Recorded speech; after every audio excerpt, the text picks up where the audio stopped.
Okay, so hello and welcome back. This is part 2 of my kind of intro video explaining exactly what VR underwater fishing is all about. My name's John Kerr, and as you can see here, just to go into it in a little bit more detail, I basically went back down to Spring Pools Fishery in Rugby for a second test. Unfortunately, it happened to be the week of spawning. I've had a lot of questions about, I've had hundreds of messages about this and lots of great feedback, but as you can see here in this second shot, that's basically what I'm seeing on the bank. So I'm basically filming northeast, south and west all at the same time, stitching it together as one kind of panoramic image, and then we're just zooming and panning around that to show you basically where the action is. Now, like I say, I arrived here on Monday at 4 o'clock, so that fish there, that big mirror, I think it's actually the biggest mirror on the lake, certainly the oldest mirror on the lake, about 28, 29 pounds. This was shortly after the camera went in on Monday late afternoon. The mirror and common were in, they were right up to the camera, they certainly weren't spooking off the camera, there was no bait, there was no rigs or nothing in place, but they were clearly just coming in and basically doing a bit of a nosy. I had a second camera over in my left margin that I'd filmed on previously, but unfortunately I just didn't quite get it right. I'd put the camera at the bottom of the marginal shelf and I just seem to always be filming towards the sun, and that's one of the critical things that I've kind of got to explain here, is that the way it works is that the camera is here and the sun is here, and the fish comes between the camera and the sun. That sun is basically lighting up the back side of the fish, so in some cases you can only see like a silhouette, and then when the fish is on the back side, then obviously the sun lights up.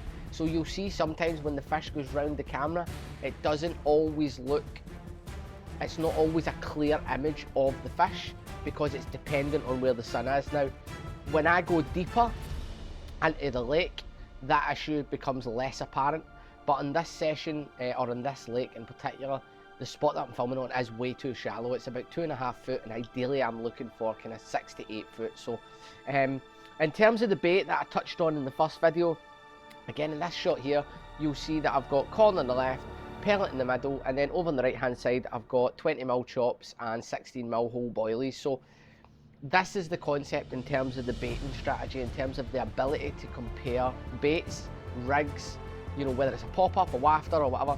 We can basically look at 3 baits and see, do the fish favour corn over pellet, or pellet over boilie, boilie over corn under certain conditions at certain times of the year, in certain lakes and certain depths. So yeah, by doing that, it also allows us, we can put a pop-up over the corn, we can put a wafter over the pellet, you know, or you know, we can try different things, and I think that's massively beneficial compared to everyone else that seems to do underwater filming, where they've normally got one rig, one spod mix. Possibly they'll sneak in a second rig, you know, within 6 inches apart. But with this, we can actually film 3 different surfaces as well. So we can have clay on the, you know, ideally we could have clay on the left, a bit of silt in the middle, and maybe some weed on the right, and we can actually see how a chod sits in the weed to the favour the bait that's in the weed over the bait that's on the kind of clear, harder spots. And yeah, in terms of the spawning, basically what happened was that, like I say, I arrived on Monday around about 4 o'clock in the afternoon. Well, I arrived at 10 in the morning, but it was about 4 o'clock before the camera went in. I didn't put the bait in until about 7 or 8 o'clock. This was probably the closest the fish came to feeding. This kind of common came in. There was a smaller common just afterwards as well that came in, and it had a little snuffle anyway. But unfortunately the fish started spawning about 36 hours after. I think the camera went in at 4 o'clock.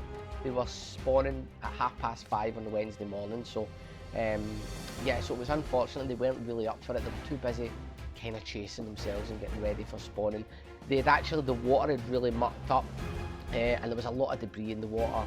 There was a lot of like daphnia and algae, and yeah, I didn't get the clarity that I got the last time. When I arrived at 10 o'clock in the morning, one of the guys who was fishing in the opposite swim said that the water was crystal clear at like 7 in the morning, so I think they just had a big feed.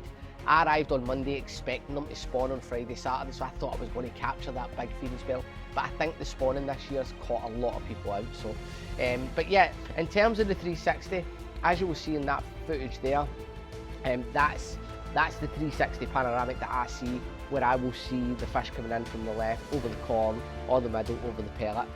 What is interesting though is that from what I gathered on this session, the fish definitely, on this particular lake, the fish definitely seem to spook off the boilies. They don't spook off the camera, and this is one of the myths that sometimes there's some things that I've worked out that I don't believe to be true. First and foremost, fish don't spook off a camera, right? I think that's a load of nonsense.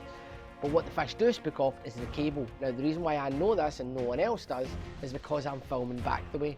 So I've actually got evidence of fish spooking off the cable, because I've actually filmed up to an island before, left a rod length or half a rod length gap, and the fish will patrol in between the camera and the island, no problem.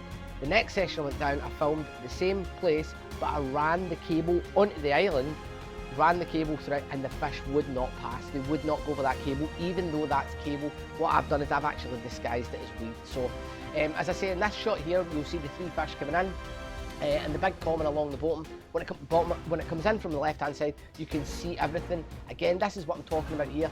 That fish is now directly beneath the sun, so the sun is lighting up the back side of the fish. All of a sudden, as the fish moves to the right, you'll see the scales kind of start to appear. So when a fish does a 360, we will get it we will get a good visual of the fish, you know, when the sun is at the right area.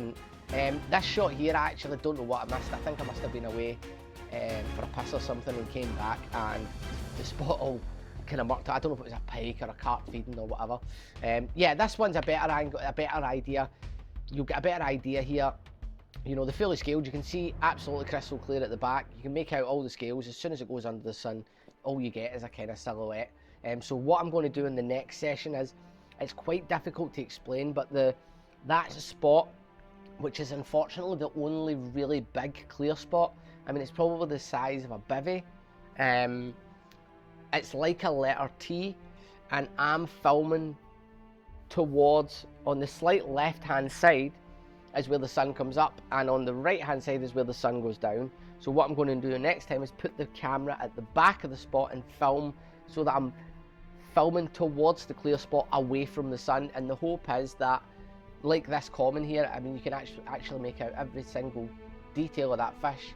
I'm hoping that because I'm filming back towards the clear spot, the sun will get that kind of clarity and level of detail in most of the area at certain times of the day. Or certainly in the morning, I think the extreme right hand side of the spot will be a bit silhouette-y, if there is such a word. On the last thing at night, the left hand side of the spot will be a little bit silhouette-y, but the rest of the day I'm expecting to get better clarity, and hopefully the actual water clarity is a bit better as well. As I say, in camera 2 didn't really work out as well. Again, the bait was there, the fish were swimming over it, but they didn't really, you know, come down and have a nibble at any point. I think I was just there a little bit, you know, a day or two too late in order to get some proper feeding action. But they did, I definitely found that the closer it got to spawning, the more the fish seemed to spook. So what I mean is, when the camera first went in, the fish were just kind of swimming straight past, in some cases actually circling the camera and doing their nosy. But after an hour or two, they seemed to swim in a straight line right through the swim through the area. When the bait went in, they seemed to spook off the bait, in particular the boilies. But from what I gather, the closer it got to spawning, the more they were spooking off the boilies. So I've actually got like 4 individual shots here that I'll put up where you can actually see fish coming in, and rather than coming up and past and swimming away from the boilies, they're kind of about turning and then just shooting off like that big mirror there. So I don't know if the previous captures that I've had on this lake, one of which is this fish that's on the screen now, this big linear that I caught before, which is about 20, I think it was 22 pounds when I caught it. What I was doing was I was feeding pellet and corn, and then I was throwing in like 5 or 6 boilies over the spot. So, but it was obviously, that was all mixed. It wasn't in front of the camera. So my plan is to go back down. As I say, I got caught out with the spawning, as did probably a lot of people. I spoke to the guys at Fox. They were doing underwater filming, or I think it might have been on their podcast. They've been caught out with the spawning as well, where kind of caught them by surprise as to how early the fish were going to spawn this year. But my plan is to go back down on, I think I'm booked in, so it's the 15th of May today, booked in for a week on Monday, so I'll maybe be 3 or 4 weeks. I'm going to be there for 4 days. I'm actually hoping to have a proper, potentially a proper cameraman and kind of editor with me now, because I'm not a video editor, I'm not a cameraman, I'm doing all this myself on the bank. I've been designing it myself for 2 years. It is really, really difficult, but yeah, hopefully get some more content up in the next kind of 4 to 5 weeks. Cheers for watching.